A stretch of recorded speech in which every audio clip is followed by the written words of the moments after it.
তারপরও যেভাবে হিরোইনের গায়ের উপর পড়লো না, সবাই পুলিশ পুলিশ মিলে যেভাবে আমাদের তাড়া করলো, আর আমরা ল্যাচ ফ্যাচ গুটিয়ে পোক পোক করে রাস্তা দিয়ে দৌড়ালাম না, তোরা না দেখলে বিশ্বাস করতে।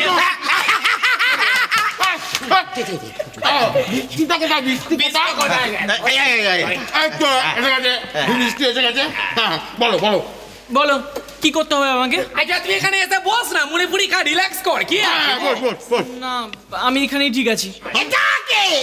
বিষ্ণু মিষ্টি ভাই, এদিকে এসো, এদিকে এসো, এসো না। ওরে বাবা, তুমি হলে আমাদের হিরো। এটাকে হিরো হিরো নায়ক মধ্যমণি, তুমি মাঝখানে বসো, কি ঘন্টা নাড়াও। নিজের আলোয় আমাদের আলোকিত করে দাও একটু। একদম না বাজে কথা বলবে না। বাজে কথা কি রে? বাজে কথা কি? নায়িকাকে জাপটে ধরে উল্টে পড়ে পক পক করে মজা নিয়ে আবার বলছে বাজে কথা। তোমরা কি আমাকে মুরগি বানাচ্ছ নাকি আমাকে কিছু ভালো বুদ্ধি দেবে? বুদ্ধি তো দিতেই হবে, গায়ের ছেলে। হ্যাঁ, নামটা তো ডুবিয়ে একেবারে শেষ করে দিয়েছো এখানে বোঝা করে। কিন্তু আমাকে একটা কথা বল, তুই তো এই মানে নায়িকাকে নিয়ে পড়লি। এটাকে এটা কবি কবি কবি কবি, ও তো পড়েছে, তুমি আবার ওকে নিয়ে পড়লে কেন? আমাকে একটা কথা জিজ্ঞেস করতে দাও না। শোন ভাই, আমি তো নিজের জীবনে অনেক কবিতা লিখেছি, অনেক নারীকে নিয়ে কবিতা লিখেছি, এরম অনুভূতি কোনোদিন হয়নি। কি করে অনুভূতি আসবে? তুমিও একটা নায়িকাকে নিয়ে পক পক করে উল্টে পড়ো, তোমার হাওয়া লাগুক, পুলিশ এসে আমাদের হাওয়া দিক, পুরো আমাদের মেষ বাড়ি চব্য হয়ে যাক। ভালো লাগে না আমার। বুঝতে পেরেছি, তোমরা সবাই মিলে না আমাকে নিয়ে মজা করছো। আমি বাড়ি চলে যাবো। আচ্ছা এত করে না, তুই একটা ঠিকঠাক জিনিস ভেবেছিস, ঠিক আছে? ঠিকঠাক একটু বসে ঠিকঠাক সিদ্ধান্ত নিয়েছিস। এক কাজ কর, আমার কাছে 3 টাকা 75 পয়সার মতো আছে, আমি তোকে দিয়ে দিচ্ছি। তুই সকালবেলা ট্রেন ধরে সেট করে বাড়ি চলে যা, ঠিক আছে? না না, আমি বাড়ি যাব না। সে কি রে, কি ব্যাপার? তুই বাড়ি যেতে চাইছিস না কেন? দেখি বাড়ির রাস্তা বাস্তা ভুলে গেছিস নাকি? এটাকে এটা আলুর দম। না, ওটাকে বুঝো নাকি? ওটা হিরো। এই যে হিরো বিষ্টু, সেটা হচ্ছে কারণটা কি সেটা বলবে তো? বল না, কি আছে বল, কারণ বল। তুই নায়ক হয়ে প্রমাণ করবি? করব। আর যদি না পারিস? যদি না পারি তাহলে এই মুখটা আমি কাউকে দেখাবো না, বলে দিলাম না, প্রতিজ্ঞা করলাম। না না, কোনো কারণ নেই। তাহলে বুঝি বুঝে যা। এখন তো উপায় একটাই, গায়ের ছেলে, ওই যে আমাদের হিরোইন, কি জানো নামটা? গুনগুন। ওর মাকে তো হাত করতে হবে। কিন্তু আমি ওই মোষটাকে হাত করবো কি করে? তুই কি ম্যাট্রিকে হ্যাট্রিক করেছিস? না। তাহলে দিয়ে একটা বয়স্ক মহিলাকে মহিষ ফইস বলছিস, কি ব্যাপার? উনি একজন শিক্ষিত মহিলা, ঠিক আছে? আর ওনার কি এমন চেহারা? না খেলে ওরকম চেহারা হয়? আচ্ছা শোন, উনি কি খাবেন? হ্যাঁ, উনি খাবেন কি করে? উনি খুব কিপটে মহিলা, জানিস এটা? তো চল তোকে আমি ভেতরকার খবর দিয়ে দিই। আমার সাথে এই সাইডে তুই একটু শোন, আমি শোনে একটু বসতে দে, এখানে বসি।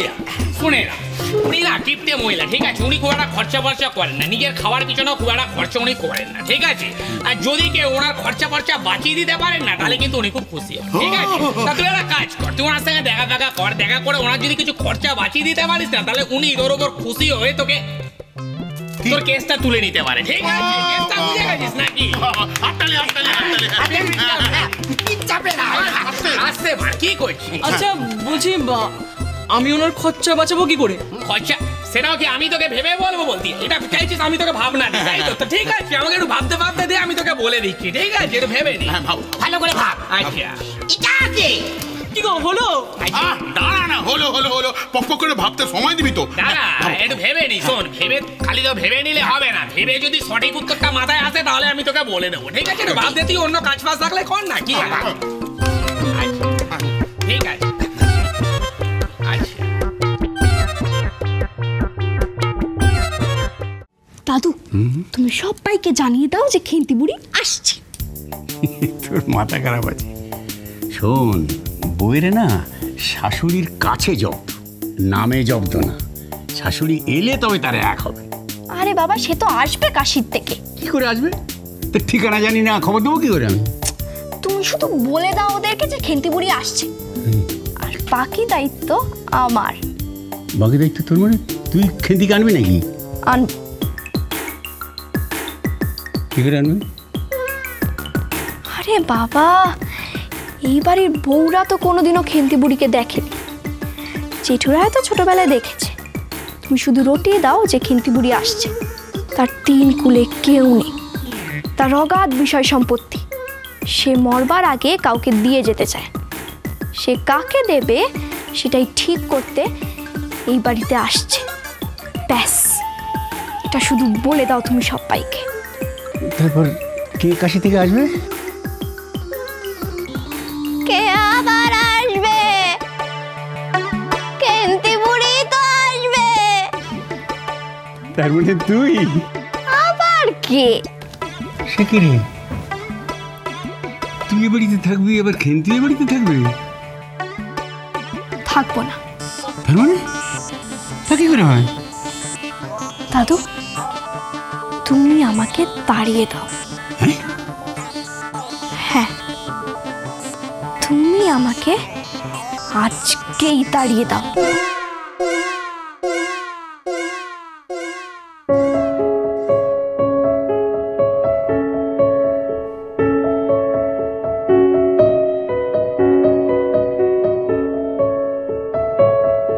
বেবি, বেবি, এ কি তুমি এখন এখানে ঝাড় দিচ্ছ?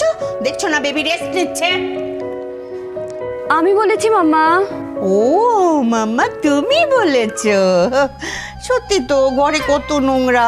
যাও ভালো করে পরিষ্কার করো, যাও। করেছি। করেছো? বেবি, বেবি, বেবি দেখো তো বেবি, আর পরিষ্কার করতে হবে? না mamma, leave it, it's all right. Okay. এই, তুমি হাঁ করে দাঁড়িয়ে আছো কেন? যাও বাইরেটা গিয়ে পরিষ্কার করো। দিচ্ছি। আবার দিচ্ছি কি? যাও, দাঁড়িয়ে থেকো না, তাড়াতাড়ি গিয়ে ভালো করে পরিষ্কার করবে সবকিছু।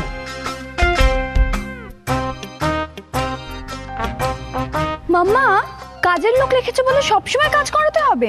আমি তোকে রাখতেই চাইছিলাম না, শুধুমাত্র তোমার জেদের জন্য আমি ওকে রেখেছি। যখন মাইনেটা দিই। আচ্ছা বেবি, তুমি এত লোক কেন রেখেছো মাম্মা? ও তুমি বুঝবে না। একজন কি সব কাজ করতে পারে? পারে না। পারে। সেরকম লোক যদি কখনো পাও তাহলে নিয়ে এসো, আর তারপরে এদেরকে ছাড়িয়ে দিও। আমি কিচ্ছু বলবো না, কিন্তু ঘর তো যেন একদম নোংরা না থাকে।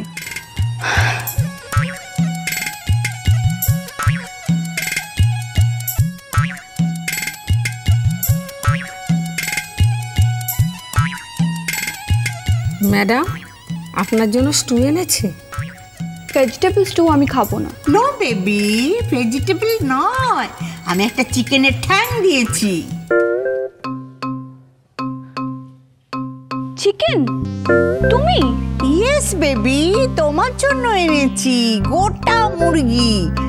দাম একটু বেশি পড়েছে, কিন্তু তুমি খাবে বলে কথা। গোটা মুরগি? আনিয়েছি। থ্যাংক গড, আমার কতদিনের আশা পূর্ণ হলো। তুমি গোটা মুরগি আনিয়েছো? গুনগুন মাম্মা, আমি অত কিপটে নই যে তোমাকে না খাইয়ে রাখবো। তাছাড়া আজকে শুটিং এ ঝামেলা, তোমার তো খাওয়াই হয়নি, আমি কি জানি না? দাও দাও, আমি এক্ষুনি খাবো। হ্যাঁ, দাও দাও। খা খা।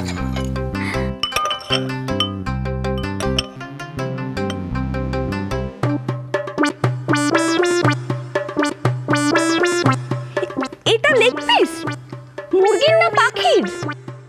বেবি, আমি গোটা মুরগি আনিয়েছি তোমার জন্য। হ্যাঁ, 350 গ্রাম ওজন। ওটা চিকেনের লেগ পিস। 350 গ্রাম ওজনের মুরগি? Yes yes baby. বেবি, তুমি তো ভেজিটেবল খেতে পারো না, তাই তোমার জন্য আমি অতখানি চিকেন এনেছি। তুমি রোজ রোজ খাবে। সংসার সুখের হয় রমণীর গুণে।